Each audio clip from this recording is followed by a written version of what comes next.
तो इस एपिसोड की शुरुआत में हमें स्मॉल टाउन का कुआं दिखाया गया, जिसमें से हमें जिगुई की आवाज आती है। वो कह रही थी कि इस दुनिया के लोग हमें अच्छाई की राह पर चलने के लिए बताते रहते। उन्होंने इस रास्ते को नाम दिया the path of great Dao. जो भी इस पर चलता रहा उसने एनलाइटनमेंट हासिल करने का दावा किया, मगर ये सब तो यहाँ के बुढ़े खूसट लोगों के सड़े हुए रूल्स हैं। ये लोग मुझ में बदलाव करके मुझे उनके हाथ की कठपुतली बनाना चाहते। उन कुत्तों ने मुझे स्क्रिप्चर्स रटने पर मजबूर किया, ऐसे स्क्रिप्चर जिनका मतलब तो खुद ही ने भी नहीं पता।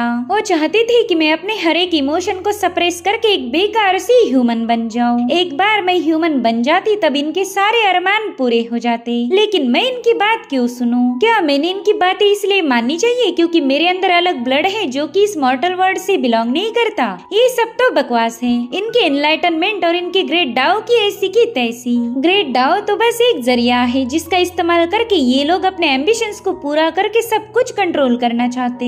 और उतने में ही स्मॉल टाउन के एंसेस्टर उस पर भड़क गए। वो कह रहे थे कि ये सारी बातें तकदीर से जुड़ी हुई है जिसका फैसला तुम नहीं ले सकती। तुम कमजोर हो इसलिए तुम्हें हमारी बातों को मानना पड़ेगा। लेकिन मास्टर जीशांग ने जिगुई पर रहम दिखाया। वो स्मॉल टाउन के एंसेस्टर से कहने लगे कि अगर ये रूल को ब्रेक ना करे तो इसे यहाँ रहने देने में कोई दिक्कत नहीं। मैं भी इस दुनिया के कई सारे नियमों के खिलाफ हूँ। आपके रूल्स के अकॉर्डिंग एक स्ट्रॉन्ग हमेशा कमजोरों को बुली करता है, मगर हमने हमेशा स्ट्रॉन्ग लोगों को मोटिवेट नहीं करना चाहिए। ये ड्रैगन अब कमजोर हो चुकी है तो इस पर रहम दिखाओ। जिगुई कहने लगी कि मास्टर जीशांग सबसे अलग थे, मगर मैं भी उन्हें ठीक से समझ नहीं पाई। मैं आज जो कुछ भी हूँ वो बस उन्हीं की वजह से। मैंने अपने एग्जिस्टेंस को छोड़कर एक ह्यूमन बनने का फैसला लिया जो कि मुझ पर बिल्कुल भी सूट नहीं करता। और अब कहानी प्रेजेंट टाइम में आ जाती है, जहाँ पर डैली का एम्परर लू क्लैन के एल्डर से पूछ रहा था कि बताए प्रिपरेशंस कैसी चल रही। जिस पर मास्टर लियो कहने लगे कि हमारे डैली डायनेस्टी के पास टोटल 12 फ्लाइंग सोर्ड्स हैं, जो कि पूरी तरह से डैली के फ्यूचर के साथ जुड़ चुकी।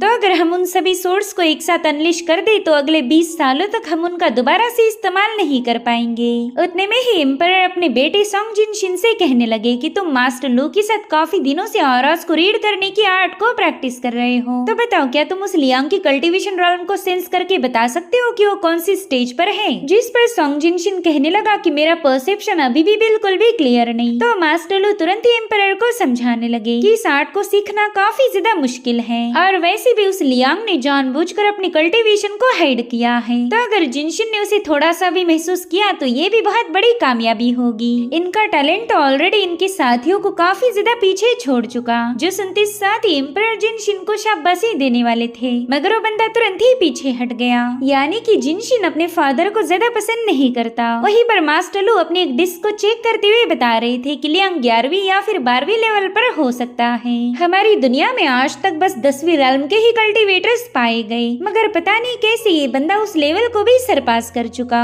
अगर एक्सेप्शन की बात की जाए तो स्मॉल टाउन के मास्टर रुआन भी 11वीं लेवल को अचीव कर पाए। उनके बावजूद भी कुछ और कल्टीवेटर्स थे जिन्होंने 12वीं रेल्म को अचीव कर लिया, मगर वो लोग अब इस दुनिया में एग्जिस्ट ही नहीं करते। जिस पर जिनशिन कहता है कि हो सकता है कि लियांग 13वीं रेल्म का कल्टीवेटर हो। जिस पर मास्टर लू ने जवाब दिया कि 13वीं रेल्म के कल्टीवेटर्स तो डिवाइन कॉन्टिनेंट में भी नहीं मिलेंगे, तो हमारी मॉर्टल रेल्म में ऐसे पावरफुल लोगों का मिलने का सवाल ही पैदा नहीं होता। ऐसे लोग फिनिक्स के फेदर्स या फिर यूनिकॉर्न के हॉर्न जैसे ही रेयर होते हैं। इनफैक्ट मैं तो ये कहूँगा कि अगर कोई बंदा 13वीं रेल्म पर ब्रेक थ्रू कर पाया है तो वो हेवन और अर्थ का सबसे ग्रेटेस्ट लेजेंड है। इस रेल्म पर पहुंचते ही डाउ ऑफ हेवन तुम्हें ट्रेस करेगा और अपने साथ हेवन में असेंड होने पर मजबूर कर देगा। ऐसे महान लोगों के लिए हमारी दुनिया में कोई जगह नहीं, उन्हें तो हेवन में असेंड होना ही पड़ेगा, और इसी वजह से इसे असेंशन रेल्म कहा जाता है। असेंड होने के बाद ऐसे लोगों की बॉडी और सोल के साथ क्या किया जाता है इसके बारे में तो मैं भी नहीं जानता। जिस पर जिनशिन कहने लगा कि मेरे ख्याल से वो बंदा असेंशन रेल्म का कल्टीवेटर होगा, और ये सुनते साथ ही मास्टर लू का आर्टिफैक्ट ग्लो करने लगा। वहीं पर एम्परर भी जिनशिन पर गुस्सा हो गए थे। वो कहते हैं कि तुम्हारे मुंह से कभी अच्छी बातें नहीं निकलती। खैर अगर वो लियांग 13वीं रेल्म का कल्टीवेटर भी रहा तो भी हमारी डैली डायनेस्टी को घंटा फर्क नहीं पड़ने वाला। आज हम जो कुछ भी है वो बस हमारी ताकत और मेहनत के दम पर। ये सारी बातें तुम्हें सोंग यूजांग ने बचपन में ही सिखानी चाहिए थी, मगर उस बेवकूफ में इतना दम ही नहीं था कि तुम्हारे सामने अपना मुंह खोल पाए। खैर मैं तुम्हें एक और बात बताना चाहता हूँ। दरअसल तुम्हारी मदर तुम्हारे छोटे भाई को ज्यादा पसंद करती है, लेकिन मैंने हमेशा ही तुम पर यकीन किया। मुझे पता है कि आगे चलकर तुम इस डायनेस्टी को संभाल पाओगे, और इसी वजह से तो तुम स्मॉल टाउन में सरवाइव कर पाए। उस तूफानी रात में चेनपिंग तुम्हें खत्म करने वाला था, लेकिन उसने सॉन्ग यूजैंग को वहाँ देखकर तुम पर रहम खाया। मैंने यूजैंग को बताया था कि तुम्हें हमेशा प्रोटेक्ट किया जाए। जो सुनकर ये सॉन्ग जिनशिन को गुस्सा आने लगा। वहीं पर एम्परर कहने लगे कि मिस्टर जीशोंग के साथ काफी ज्यादा गलत हुआ और हमारी डाली डायनेस्टी उनकी कोई मदद नहीं कर पाई। जीशोंग के लिए मुझे हमेशा काफी ज्यादा गिल्टी फील होगा, मगर एक बात अच्छी हो गई कि तुम जीशोंग की ही डिसाइपल हो। एटलीस्ट तुम्हें काबिल बनाकर हम जीशोंग को प्राउड फील करवा सकते हैं। और उतने में ही एम्परर ने नोटिस किया कि जिगुई उसकी डाली डायनेस्टी के ड्रैगन की एनर्जी को चुरा रही है, तो उन्होंने उसे गुस्से में नीचे पटक दिया। वो कह रहे थे कि जल्दी से मेरी एनर्जी वापस कर दो, वरना तुम्हें किसी कुएं में कैद करवा दूंगा। जो सुनते साथ ही जिगुई ने फटाफट से उनकी ड्रैगन एनर्जी वापस कर दी। एम्परर कहते हैं कि सालों पहले मास्टर जीशोंग ने इसे स्मॉल टाउन में पनाह दी थी, मगर इसने तो हर बार जीशोंग को तंग किया। ये हर बार उसके सामने बगावत पर उतर आती थी, लेकिन मेरे सामने ये सब नहीं चलने वाला। और उतने में उन्हें पता चलता है कि लियांग व्हाइट जेड पैलेस की तरफ आगे बढ़ रहा है। जिनशिन कह रहा था कि हमें कुछ भी करके इस बंदे को रोकना होगा, तो एम्परर ने भी इसकी जिम्मेदारी सॉन्ग जिनशिन पर सौंप दी। यहाँ पर सॉन्ग जिनशिन अपने पावर का यूज करते हुए इस पैलेस में मौजूद 12 फ्लाइंग सोर्ड्स को समन करने लगा। वही तलवारें 9 हेवंस में फोर्ज की गई थी, जिसकी पावर के सामने काफी स्ट्रॉन्ग कल्टिवेटर्स भी ढेर हो जाते हैं। तो यहाँ पर जिनशिन ने इन फ्लाइंग सोर्ड्स को एक सेलेस्टियल एरी फॉर्म करने का हुक्म दिया। इतना ही नहीं, मास्टर लू भी एरी को फॉर्म करने में उसकी मदद करने लगे। उन्होंने heavenly fire, earthly fire, human fire और हेल फायर को समन किया। इतना ही नहीं, 4 डायरेक्शंस के 5 गार्डियंस को भी बुलावा भेज दिया था। तो अब वहाँ पर काफी तेज रोशनी फैलने लगी, जिसने व्हाइट जेड पैलेस को चारों ओर से घेर लिया। साथ ही साथ डाली डायनेस्टी की 12 फ्लाइंग सोर्ड्स भी अपने अपने चेम्बर से बाहर आ चुकी थी। इन सभी के अलग अलग नाम थे, जिनमें से हमें भी कुछ नाम बताए गए, जिनमें थे purple lightning, golden book, Zhengyu mountain, Saojun, Buddhist chant, cloud pattern और राइचियस स्पिरिट। वेल, इन फ्लाइंग सोर्ड्स को समन करने की वजह से जिनशिन के चेहरे पर भी मार्क्स अपीयर हुए, जो कि इस बात को दर्शाती है कि सॉन्ग जिनशिन इन तलवारों के साथ जुड़ चुका है। और अब पैलेस पर एक सोर्ड फॉर्मेशन अपीयर हो गया। सॉन्ग जिनशिन कह रहा था कि हमारी डाली डायनेस्टी के पास 12 गार्डियन डेटीज हैं, जो कि हमारे माउंटेन और रिवर के फॉर्चून्स पर ध्यान देते। तो आज मैं डाली के एम्परर के बिहाफ में उन्हें हुक्म देता हूँ कि जल्दी से इन सोर्ड्स को एक्सेप्ट कर लो। जिसके बाद वो सभी फ्लाइंग सोर्ड्स गार्डियन की तरफ रवाना हो गई। यहाँ पर एक डेटी कह रहा था कि इस बार तो हमें भी बैटल में शामिल किया गया। शायद डाली डायनेस्टी का ये वाला दुश्मन काफी ज्यादा पावरफुल होगा। तब तक एक सोर्ड जाकर माउंटेन डेटी से टकरा गई। उसका सारा एसेंस उस डेटी ने अपनी बॉडी में समा लिया था। वो कहता है कि इंपीरियल ऑर्डर के मुताबिक इस पिक ने सोर्ड को एक्सेप्ट कर लिया, तो इस तरह से ये प्रचंड डेटी फाइट के लिए तैयार हो गया था। वही दूसरी तरफ सेंट्रल पिक के डेटी ने भी सोर्ड को रिसीव कर लिया। साथ ही हमें साउथ पिक, ईस्ट पिक और नॉर्दर्न पिक के डेटीज भी दिखाए गए, और इन सभी ने इंपीरियल फरमान को एक्सेप्ट करते हुए सोर्ड को रिसीव कर लिया। वो लोग कह रहे थे कि हमारे पास मेरिट्स हासिल करने का एक सुनहरा मौका है। अगर इस बंदे को खत्म किया तो हेवंस हम पर खुश हो जाएगा। वेल दोस्तों, यहाँ पर एक कॉम्प्लिकेटेड मिस्ट्री है। लियांग को मारने के लिए इतना बंदोबस्त इसलिए किया गया था क्योंकि लियांग एक हेवन डिफायर है,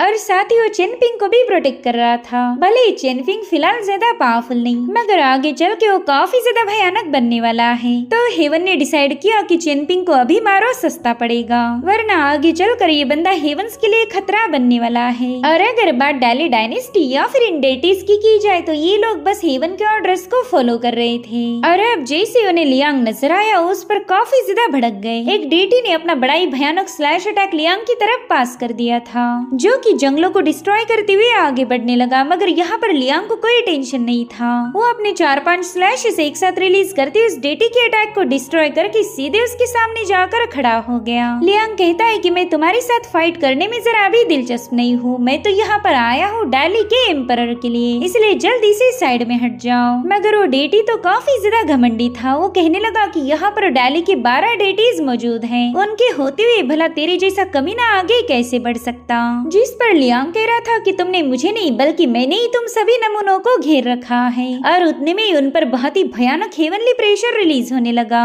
जिसके चलते वो सभी डेटीज घुटनों पर आ गए। लियांग कह रहा था कि मेरे सामने हार मानने से तुम लोगों को इतनी जलीलियत फील नहीं होनी चाहिए, क्योंकि मैं तुमसे काफी ज्यादा पावरफुल हूँ। जिस पर वो डेटी कह रहा था कि मैं डाली डायनेस्टी की इस पीक का गार्डियन हूँ, तो बिना फाइट करे पीछे हटना मेरे उसूलों के खिलाफ होगा। और अब वो अपनी जायंट सोर्ड से लियांग पर अटैक करने रवाना हो गया। जो देख लियांग कह रहा था कि अरे बाप रे, ये भी एक जिद्दी बेवकूफ है। खैर मैंने तुम्हें पीछे हटने का मौका दिया था मगर तुमने उसे ठुकरा दिया। और इतना कहते साथ ही लियांग अपनी पावर्स को रिलीज करते उस डेटी के वेपन के टुकड़े टुकड़े कर चुका। इतना ही नहीं, लियांग की शार्प सोड एनर्जी उसकी बॉडी को पियर्स करते उस डेटी को घायल कर देती है। उसे खत्म करके लियांग कह रहा था कि भाई सिर्फ उस पैलेस को प्रोटेक्ट करने के लिए तूने अपनी जान दांव पर लगा दी, ये तो सबसे बड़ी बेवकूफी है। वही दूसरी तरफ जिनशिन काफी ज्यादा पैनिक होकर बताने लगा कि इस पिक के गार्डियन की गोल्डन बॉडी और फ्लाइंग सोड दोनों भी शटर हो गई। जो सुनते साथ ही सभी मास्टर्स काफी ज्यादा पैनिक हो जाते हैं। वहीं पर जिनशिन वेस्ट पिक के डेटी को हुक्म देता है कि जल्दी से लियांग को खत्म कर दो। जो देखकर लियांग कहने लगा, अरे वाह, डाली ने तो मेरे स्वागत के लिए काफी अच्छी तैयारी करके रखी है, तो अगर मैं अपनी तलवार को ड्रॉ ना करूँ तो ये फिर बदतमीजी होगी। और अब वो अपनी बाम्बू सोड और साथ ही साथ बाओपिंग की सोड का यूज करते हुए अपनी गजब के स्लैशेस के साथ उस डेटी को भी डिस्ट्रॉय कर देता है। तब तक तीसरे डेटी ने अपने मल्टीपल गोल्डन ड्रैगन्स क्रिएट करते हुए लियांग पर अटैक करना शुरू कर दिए, मगर लियांग उनसे भी निपट लेता है और अब उस डेटी की सोड चीरते हुए बड़ी तेजी के साथ आगे बढ़ने लगा। लियांग का स्लैश इतना ज्यादा भयानक था कि उस डेटी की बॉडी के 2 टुकड़े हो गए। इधर उस डेटी के मरते साथ ही सॉन्ग जिनशिन खून की उल्टियां करने लगा, क्योंकि वो भी सोड एरी के जरिए उनसे जुड़ा हुआ था। तो उन पर किया गया हर एक अटैक सॉन्ग जिनशिन पर बैकलैश कर रहा था। वो मास्टर लू से पूछता है कि बताए वो बंदा एग्जैक्टली कौन सी लेवल पर है। तो उस मास्टर ने अपने आर्टिफैक्ट को चेक किया। वो काफी ज्यादा घबराते हुए कहने लगे कि ये बंदा तो 12वीं लेवल के पिक पर पहुंच चुका और यही डाली डायनेस्टी के लिए बहुत बुरी खबर थी। डाली का पैलेस 12वीं लेवल तक के बंदों को रोक सकता था, मगर लियांग को रोकना उनके लिए मुश्किल हो चुका। इसलिए एम्परर ने लुआन नाम के बंदे को उनके अगली मूव की तैयारी करने भेज दिया। एम्परर कह रहा था कि चाहे कुछ भी क्यों ना हो जाए, हमारी डाली डायनेस्टी हार नहीं मानेगी। वही दूसरी तरफ mountain and river deities Liang पर बड़े बड़े माउंटेन से अटैक कर रहे थे, जिसे वो अपनी सोड इसेंस से चीर कर उस माउंटेन से बाहर आ गया। उस डेटी ने लियांग को मारने के लिए अपनी सारी डिवाइन पावर्स दांव पर लगा दी, लेकिन लियांग अपनी सोडची पावर का यूज करते हुए उसकी बॉडी पर कैलीग्राफी कर उसे डिस्ट्रॉय कर चुका। वल यहाँ पर लियांग अपने हैंड राइटिंग का शो ऑफ कर रहा था और ये बात गार्डियन डेटीज को पसंद नहीं आई। वो अपने वेपन्स का यूज करते हुए उस पर हमले करने लगते हैं, लेकिन लियांग ने अपने स्लैशेस का यूज कर उसे भी निपटा दिया। जो देख 2 डेटीज ने मिलकर समरेती लियांग को कैप्चर कर लिया। वो कह रहे थे कि तू काफी देर से बेफिक्र होकर अपनी शायरी सुनाते हुए हमारे साथियों को मार रहा था, तो बता कहाँ गई तेरी शायरी? अब तो तू हमारे शिकंजे से बिल्कुल भी बच नहीं सकता। तो लियांग अपनी खतरनाक पावर्स रिलीज करते हुए कहने लगा कि मेरी शायरी भी मेरे जैसी ही भयानक है, तो चलो एक हाथ शायरी तुम्हें भी सुना देता हूँ। और अब यहाँ पर वो अपना इमेंसली पावरफुल सोड इंटेंट रिलीज करते हुए कह रहा था कि जब भी मेरा राइचियस सोड इंटेंट रिलीज होगा तब वो अन्याय को जड़ से मिटा देगा। ना मुझे पहाड़ रोक सकते और ना ही नदियाँ, क्योंकि मैं हूँ द फियर्स लियांग। और ये सारी पोएट्री सुनाते साथ ही उसने उन 2-3 डेटीज की बॉडी को शैटर कर दिया था। गाइस जस्ट इमेजिन, इस बंदे के सामने 12 भयानक डेटीज थे, मगर उसने इनके साथ ऐसे निपटा मानो वो कोई मिट्टी के पुतले हो। इतना ही नहीं, लियांग उनका मजाक उड़ाते हुए कहने लगा कि अरे कितनी अफसोस की बात है कि डाली डायनेस्टी के पास तो फाइट करने के लिए असली मर्द भी नहीं। इधर सॉन्ग जिनशिन भी बुरी तरह से घायल था। वो अपने फादर को बताता है कि हमारे 4-5 गार्डियन शटर हो गए, अब तो हमारी जीतने के चांसेस बिल्कुल ना के बराबर हैं। वही दूसरी तरफ मास्टर लुआन ने एक डेटी का पपेट फॉर्म कर लिया था। जो देख एम्परर अपने बेटे से कहने लगे कि चलो जल्दी से उठो और इस सोड एरी को परफॉर्म करो, जिस पर जिनशिन कहने लगा कि वो बंदा 13वीं रेल्म का कल्टीवेटर है और ये बात आपको भी पता थी, मगर फिर भी आपने मुझे उसका मुकाबला करने पर मजबूर कर दिया। जिस पर एम्परर कहने लगा कि तुम हार नहीं मान सकते, चाहे फिर तुम्हें इसके लिए अपनी जान ही गंवानी क्यों ना पड़ जाए। चलो अब जल्दी से सोड रिचुअल को परफॉर्म करो। वहीं पर मास्टर लो जिनशिन से कहने लगा कि आपको घबराने की कोई जरूरत नहीं, मैं सोड रिचुअल के दरमियान आपको प्रोटेक्ट करूंगा, आप बस सोड रिचुअल पर ध्यान दो। जैसे ही वो कुत्ता हमारे फॉर्मेशन में एंटर करेगा हम उसका खेल खत्म कर देंगे। तो जिनशिन ने भी इस चैलेंज को एक्सेप्ट कर लिया। वो कह रहा था कि चाहे आज मैं मारा ही क्यों ना जाऊं, मैं उस लियांग के सामने हार नहीं मानूंगा। और फिर उसने एक बार फिर से सोड फॉर्मेशन को एक्टिवेट कर दिया। साथ ही साथ बाकी के डेटीज भी वहाँ पर पहुंच चुके थे और सबके सब अपनी पावर्स को एक्टिवेट करते हुए लियांग का इंतजार करने लगे। वही दूसरी तरफ सॉन्ग जिनशिन के सोड फॉर्मेशन से बहुत ही स्ट्रॉन्ग एनर्जी रिलीज होने लगी,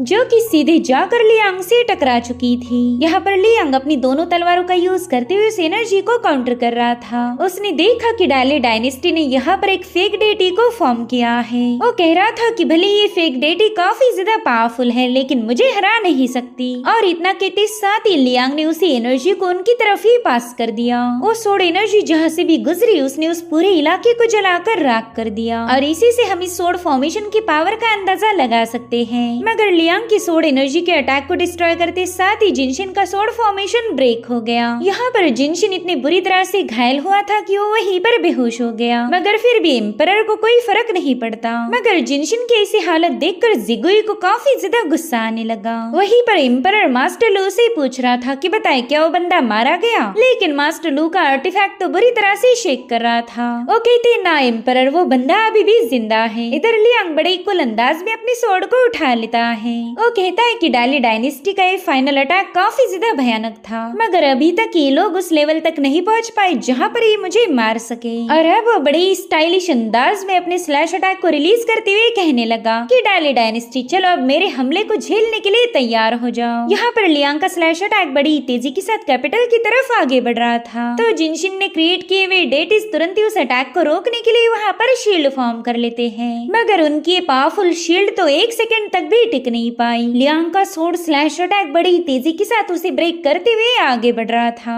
और अब लियांग का स्लैश अटैक सीधे जाकर डाली डायनेस्टी के फॉर्मेशन पर टकरा जाता है। दरअसल वहाँ पर एम्परर ने ऑलरेडी एक फॉर्मेशन सेटअप किया था ताकि लियांग उनकी कैपिटल पर डायरेक्ट अटैक ना कर पाए, मगर लियांग ने तो बड़ी इक्वल अंदाज में उस बैरियर की धज्जियां उड़ा दी। दिल्ली का पैलेस अब पूरी तरह से शेक हो रहा था और तभी वहाँ पर एक जोरदार एक्सप्लोजन हो गया जिससे दिल्ली का पूरा स्ट्रक्चर ही बिगड़ चुका था। व्हाइट जेड कैपिटल तिनके जैसी बिखरने लगी क्योंकि वहाँ पर लियांग की एंट्री हो चुकी है। यहाँ पर वो अपनी सोड एनर्जी को रिलीज करते हुए कहने लगा कि अगर कोई डेटी जिंदा है तो जल्दी से मेरे सामने आ जाए। मैं फटाफट से उन्हें भी रास्ते से हटाना चाहता हूँ ताकि मेरा ये मिशन जल्दी से पूरा हो जाए। और तभी एक जबरदस्त एंट्री के साथ प्रिंस जैंग की वहाँ पर एंट्री हो गई। दरअसल एम्परर का छोटा भाई था और सोर्ड ऑफ कमिंग की सीजन 1 में हमने इस बंदे की पावर को भी विटनेस किया है। दरअसल लॉर्ड जैंग 10वीं लेवल का कल्टीवेटर था। वो अपने ऑरा को रिलीज करते हुए लियांग से कह रहा था कि मैं तुम्हारे साथ बैटल करना चाहता हूँ, अगर इसमें मैं मारा भी गया तो मुझे कोई गम नहीं होने वाला। मगर लियांग को तो इस जैंग के साथ फाइट करने में जरा भी दिलचस्पी नहीं थी। वो कहता है कि डाली डायनेस्टी का जो भी एम्परर है वो जल्दी से यहाँ आ जाए। मैं चाहता हूँ कि एम्परर मेरे सामने घुटने पर आके अपनी गलतियों को एक्सेप्ट करे।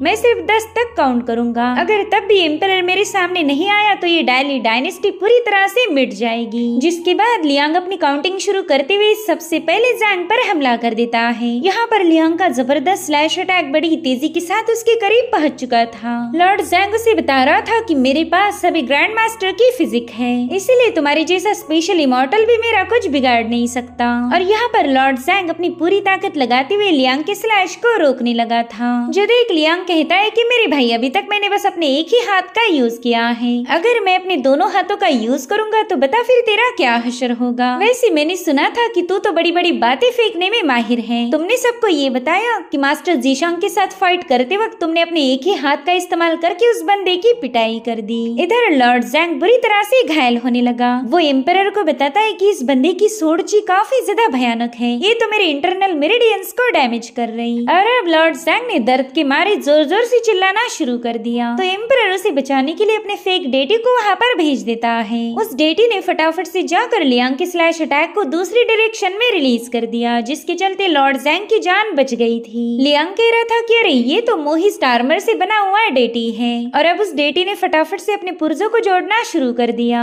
दरअसल इसे कंप्लीट करने का काम कर रहा था मास्टर लुआन। वो लियांग से कहता है कि सीनियर प्लीज यहीं पर रुक जाए। जो देख लियांग कह रहा था कि अरे हाँ मैं इस बुढ़े को जानता हूँ, दरअसल ये है मोहिस्ट क्लैन का लुआन चांगी। मैं वही सोचूं कि आखिर इस डाली डायनेस्टी के पास इतना भयानक ट्रेजर कहाँ से आ गया। जिस पर मास्टर लुआन चांगी बताने लगी कि मैंने ही डाली डायनेस्टी के टावर को डिजाइन किया था, और वो सब किया मास्टर जीशांग के कहने पर। मास्टर जीशांग चाहते थे कि ये पैलेस इनविंसिबल हो, कोई इसे ब्रेक न कर पाए। यहाँ पर मास्टर जीशांग का जिक्र सुनते ही लियांग काफी ज्यादा मायूस हो गया। वो कहता है कि जीशांग तो मर चुका, मगर तुम्हारी डाली डायनेस्टी इतनी ज्यादा घटिया है कि वो अभी भी जीशांग के नाम का इस्तेमाल करके खुद को बचाने की कोशिश कर रही। क्या तुम्हें ऐसी हरकतें करते हुए जरा भी शर्म नहीं आ रही। यहाँ पर लियांग काफी ज्यादा भड़क चुका था, और फिर उसने एक ही सेकंड के अंदर उस मोहिस्ट आर्मर की धज्जियां उड़ाते हुए मास्टर लुआन को भी घायल कर दिया। इतना ही नहीं, उस आर्मर के ब्रेक होते साथ ही लियांग का स्लैश अटैक सीधे जाकर जेड पैलेस पर हिट हो चुका था। जिससे जेड पैलेस 2 हिस्सों में बंटने लगा। वहाँ पर तबाही का ऐसा मंजर था जिसकी डाली डायनेस्टी ने सपने में भी इमेजिनेशन नहीं की थी। और अब मास्टर लुआन लियांग से कहने लगे कि आपके पावर्स को देखते साथ ही मुझे मास्टर ज़ीशांग की याद आ गई। पता नहीं क्यों आप उनके जैसे ही साउंड कर रहे हो। जिस पर लियांग अपनी तलवारों को रखते हुए कहने लगा कि मेरे सामने ये फालतू की ट्रिक्स मत खेलो। अगर मैंने एक और स्ट्राइक हिट कर दी तो तुम्हारी डाली डायनेस्टी तबाह हो जाएगी। ज़ीशांग ने इस डाली डायनेस्टी के लिए जितने भी ट्रेजर्स दिए थे वो मैं सब के सब वापिस लूंगा। और तभी वहाँ पर डाली डायनेस्टी के एम्परर की एंट्री हो गई। वो लियांग से माफी मांगते हुए कहने लगा कि हमने तुम्हारा अपमान किया। लियांग कहता है अच्छा तो तुम हो डाली के एम्परर। अरे वाह, तुमने तो हेवन को काफी अच्छे से उल्लू बनाया। तुमने सीक्रेटली कल्टीवेट करके खुद को 10वीं लेवल तक पहुँचा दिया है। ये बात तो माननी पड़ेगी कि तुम काफी ज्यादा हिम्मत वाले हो। सो गाइस, दरअसल इस दुनिया में जो भी राजपाट संभालता है यानी कि एम्परर, उसे कल्टीवेट करने के लिए अलाउड नहीं था। मगर इस एम्परर ने तो हेवन की आंखों में धूल झोंक दी। लियांग कहता है चल फटाफट से अपनी गर्दन लेके मेरे सामने आ जा, मुझे उसे उड़ाना है। और सरप्राइजिंगली एम्परर भी इसके लिए मान गया था। वो कहता है कि आप मेरे साथ जो करना है वो करिए, लेकिन मेरी मौत के बाद मैं चाहता हूँ कि आप डाली डायनेस्टी को बख्श दो। जो सुनते साथ ही लियांग अपनी सोड को रेज करते हुए कहने लगा कि तुम्हारी इतनी औकात नहीं कि तुम मेरे सामने शर्त रखो। वह सभी लोग काफी ज्यादा पैनिक हो गए क्योंकि लियांग की सोड एम्परर के गले तक पहुंच चुकी थी। मगर उतने में ही लियांग को किसी की आवाज आई। वो एल्डर कह रहा था कि तुम इसे मार नहीं सकते। वेल उस आवाज को सुनते साथ ही लियांग कह रहा था कि सुई ज़ांग, क्या ये तू है? साले कमीने, तेरी इतनी हिम्मत कैसे हुई कि तू मेरे सामने आ पाए? क्या तुझे डर नहीं लग रहा कि ये लियांग तुझे काट देगा? दरअसल ये सुई ज़ांग कोई और नहीं बल्कि मास्टर ज़ीशांग का सीनियर ब्रदर था। वो कहता है लियांग, तुमने मुझे बताया था कि मैं अपनी खुद की पाथ को चुन सकता हूँ और मैं जो भी पाथ चुनूंगा उसके लिए मुझे एक भारी कीमत चुकानी पड़ेगी। तो मुझे ऐसा लगता है कि मेरे कर्मों की सजा मुझे मिल चुकी है और इसीलिए मुझ में वो हिम्मत आई कि मैं तुम्हारा सामना कर पाऊँ। मैं जानता हूँ कि तुम ज़ीशांग को काफी ज्यादा पसंद करते थे और ज़ीशांग ने इस डाली डायनेस्टी को बनाने के लिए काफी सारी मेहनत की। अगर तुम इसे डिस्ट्रॉय करोगी तो ज़ीशांग की मेहनत पर पानी फिर जाएगा। जो सुनते साथ ही लियांग ने गुस्से में आकर उस पर अपना स्लैश अटैक रिलीज कर दिया। वो कह रहा था कि ज़ीशांग मर चुका है लेकिन फिर भी तुम उस मरे हुए इंसान का नाम लेकर मुझे ब्लैकमेल कर रहे। जिस पर सुई ज़ांग कहने लगा कि भला मैं तुमसे झूठ क्यों बोलूंगा। ज़ीशांग दिल से चाहता था कि डाली डायनेस्टी एक नई पाथ को फोर्ज कर पाए, मगर फाइनली वो डाली डायनेस्टी से डिसअपॉइंट हो गया था क्योंकि डाली डायनेस्टी के लिए ज़ीशांग ने कुछ अलग ही प्लान्स बनाए और उसमें से कुछ प्लान्स फेल हो गए। खैर, तुम इस बात से तो मना नहीं कर सकते हो कि ज़ीशांग के जितने भी स्टूडेंट्स थे वो सबके सब डाली डायनेस्टी के लॉन्गचॉन काउंटी से बिलोंग करते हैं, यानी कि ज़ीशांग चाहता था कि डाली एक डिफरेंट पाथ को फॉलो करे। सो गाइस, डाली डायनेस्टी और मास्टर ज़ीशांग का एक पुराना कनेक्शन है। डाली डायनेस्टी का फॉर्चून, स्मॉल टाउन, ज़ीशांग और चेनपिंग ये सब आपस में जुड़े हुए हैं। अगर आप इस कहानी को अच्छे से समझना चाहते हो तो मैं आपके लिए एक स्पेशल वीडियो बना सकती हूँ। अगर आपको स्पेशल वीडियो चाहिए तो मुझे कमेंट करके जरूर बताना।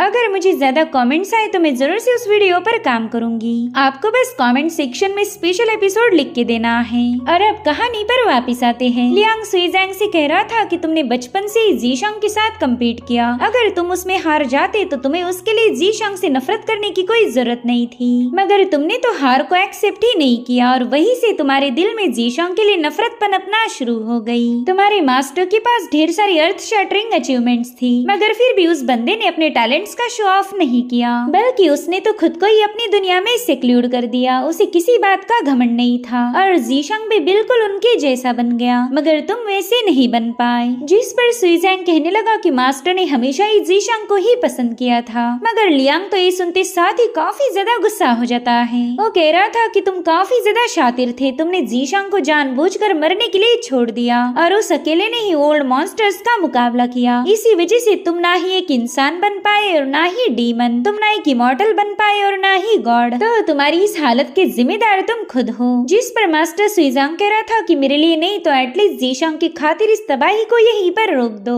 जो सुनकर लियांग कह रहा था कि तुम्हारे जैसे शातिर बंदे के साथ तो मैं आर्ग्यूमेंट भी जीत नहीं सकता। खैर, आखिरी बार मैं तुम्हारे मास्टर से मिला था, उन्होंने मुझे बताया कि तुमने जो भी एक्शन लिया, जिस भी बात को फॉलो किया, उन्हें उससे कोई शिकायत नहीं थी। इनफैक्ट वो तो उस दिन तुम्हारे हैंडराइटिंग की तारीफें कर रहे थे। अब उन्हें क्या ही पता कि आगे चलकर तुम उनके दुश्मन बन जाओगे, वरना वो तुमसे पहले ही ढेर सारी राइटिंग लिख के लेते, क्योंकि तुम्हारे रिश्ते खराब होने के बाद उन्हें तुम्हारी हैंडराइटिंग देखने का मौका ही नहीं मिला। ये सुनकर ही सुई ज़ांग काफी ज्यादा इमोशनल हो जाता है। लियांग बता रहा था कि तुम्हारे मास्टर को पता था कि उन्होंने तुम्हें ज्यादा अफेक्शन शो नहीं किया और इसी वजह से तुम भटक गए और वो उनकी इस गलती के लिए हमेशा ही गिल्टी फील करते थे। ये सुनकर सुइजैंग कहने लगा कि आखिरकार मास्टर ने ये मान लिया कि मैं जो भी हूँ वो सब उन्हीं की वजह से हुआ। वो गलत थे कि कभी उन्होंने मुझसे प्यार नहीं किया। और यही सब दोहराते हुए सुइजैंग वहाँ से चला जाता है। इधर लियांग ने जैसी अपनी सोड मैन में रखी, एम्परर सीधे पीछे की तरफ पुश हो गया। इनफैक्ट लियांग ने अपनी ऑरा की मदद से इस एम्परर के लॉन्गेविटी ब्रिज को डैमेज कर दिया था। लियांग कह रहा था कि तुम लकी हो जो सुइजैंग ने यहाँ आकर तुम्हें बचा लिया, वरना आज तो तुम्हारी गर्दन यही कहीं पर पड़ी होती। और अब सीन शिफ्ट होकर हम एल्डर लियो को देख पाते हैं। पिछले एपिसोड में ये बंदा लियांग के हाथों घायल हुआ था। ये मारा जाता लेकिन डेटी वेइबो ने उसे बचा लिया। तो सोड कल्टीवेटर जू उसका शुक्रिया अदा करता है। यहाँ पर जू वेइबो को बताने लगा कि आपके गोल्डन स्टैचू के पीसेस को एक बंदी ने कलेक्ट किया था, मगर फिर उसकी मौत हो गई और वो अपनी रीइंकार्नेशन के बाद आपकी सारी मेमोरीज को भूल गई। तो मैंने डिसाइड किया है कि मैं उस बंदी को हमारी चुआनचांग पैलेस में भेज दूंगा। वहाँ पर वो बंदी पूरी तरह से सेफ रह सकती है और मेरे ख्याल से वो थोड़ी देर में यहाँ से गुजरने वाली है, तो आप भी उसे देख पाओगे। जो सुनते साथ ही वेइबो उसका शुक्रिया अदा करने लगा। जू बता रहा था कि उस लड़की ने कई सारे रीइंकार्नेशन लिए जिसके चलते वो आपको पूरी तरह से भूल चुकी, मगर आपने तो उस लड़की के इंतजार में अपनी कल्टीवेशन को भी डिले कर दिया। तो मुझे बताए कि आप कब तक उस लड़की के इंतजार में रहोगे। मेरे ख्याल से अब वक्त आ चुका है कि आप मूव ऑन करो। जिस पर वेइबो कह रहा था कि मोहब्बत में गिव अप नहीं किया जाता, मैं हमेशा उसका इंतजार करूंगा। वैसे तुम तो डेली के गेट कीपर हो ना, मगर फिर भी तुमने लियांग के साथ फाइट करते वक्त अपनी फुल स्ट्रेंथ का यूज नहीं किया था। जिस पर जू कहने लगा कि उस बंदे के साथ फाइट करने जितनी मेरी औकात ही नहीं है। बचपन में उन्हें देखने के बाद ही मैंने एक सोड कल्टीवेटर बनने का फैसला लिया था। खैर तुमने थर्ड और फोर्थ सेंट के ग्रेट डिबेट के बारे में तो सुना ही होगा। उस वक्त इन सेंट्स की झगड़ों की वजह से दो अकेडमीज का माहौल काफी ज्यादा खराब हो चुका था, मगर उसी वक्त लियांग ने इंटरफेयर करके उनके बैटल को रोक दिया। जिसके बाद लियांग ग्रेट वॉल ऑफ सोड ची पर चला गया, जहाँ पर उसने 100 सालों तक फाइट की, जिससे उसकी तलवारबाजी में जान आ गई। वो महान तो पहले ही था, मगर वहाँ जाने के बाद वो जानलेवा बन गया। इतना ही नहीं, तुमने 13 बैटल्स के बारे में सुना ही होगा। वो बैटल इंसान और डीमंस का भविष्य तय करने वाली थी, मगर अकेले लियांग ने ही पावर्स के दम पर बाजी पलट के रख दी। वैसे मैंने सुना है कि लियांग ने तुम्हें भी स्टैप किया था, मगर तुम तो अभी भी जिंदा हो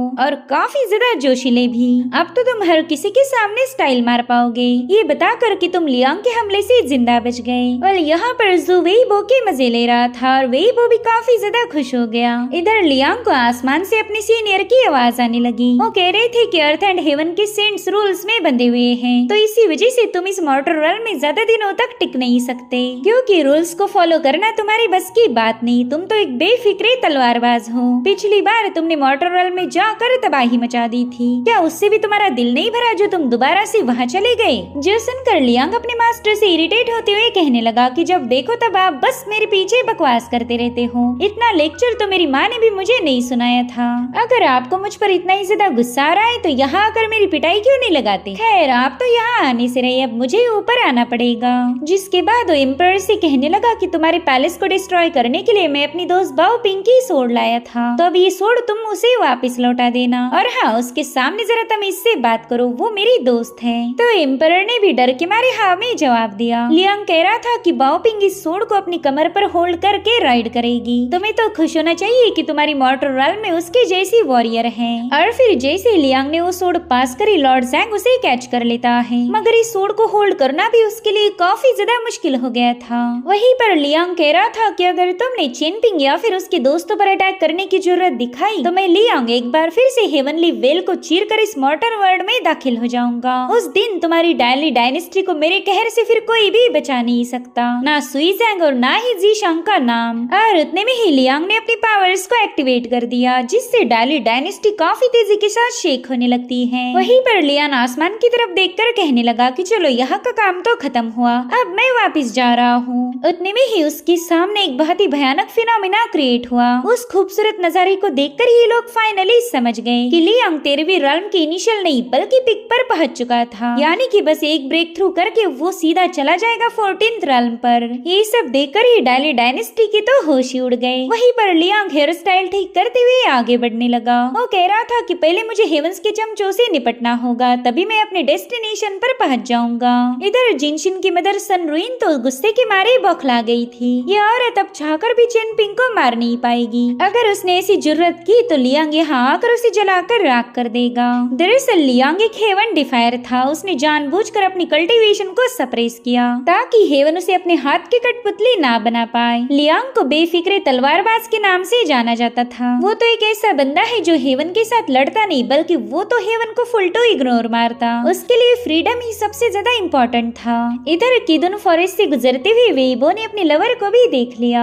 भले वो लड़की उसे देख नहीं सकती थी मगर वेइबो को तो उसे देखते साथ ही राहत मिल गई। वहीं दूसरी तरफ चेनपिंग और उसके साथियों ने भी लियांग को जाता हुआ देख लिया। लियांग ने चेनपिंग को सिखाया था कि सोड सिर्फ हाथ में नहीं होती बल्कि जिंदगी में होती है। भले लियांग काफी ज्यादा पावरफुल था मगर चेनपिंग उसकी पावर से इन्फ्लुएंस नहीं हुआ बल्कि वो तो इन्फ्लुएंस हुआ उसके फ्रीडम से। वहीं पर लियांग को भी चेनपिंग के साथ बिताए हुए पल हमेशा याद रहेंगे। और अब फाइनली वो आसमान की गहराइयों को चीरते हुए अपर वर्ल्ड में पहुंच गया। वेल यहीं पर द ग्रेट वॉल ऑफ सोडची मौजूद थी। यहाँ पर हम चेनपिंग की दोस्त निंग्याओ को भी देख पाते हैं जो कि डीमंस का खात्मा करने में बिजी थी। और उतने में लियांग ग्रेट वॉल के मास्टर को बताने लगा कि मैं आपके लिए कुछ तोहफे लाया हूँ। और फिर यहाँ पर उसने डाली डायनेस्टी से हासिल की हुई गार्डियन फ्लाइंग सोड रिलीज करते हुए तबाही मचाना शुरू कर दी। लियांग के इस तोहफे से खुश होकर ग्रेट वॉल के मास्टर अपने डिसाइपल्स को हुक्म देते हैं कि चलो जल्दी से इस कमीने लियांग का शुक्रिया अदा करो। तो उन सभी ने अपनी सोड एनर्जी को रिलीज करके लियांग को थैंक यू बोला। वहीं पर निंग्या अपने साथियों से कह रही थी कि चलो मेरे दोस्तों डीमंस का सर्वनाश करेंगे।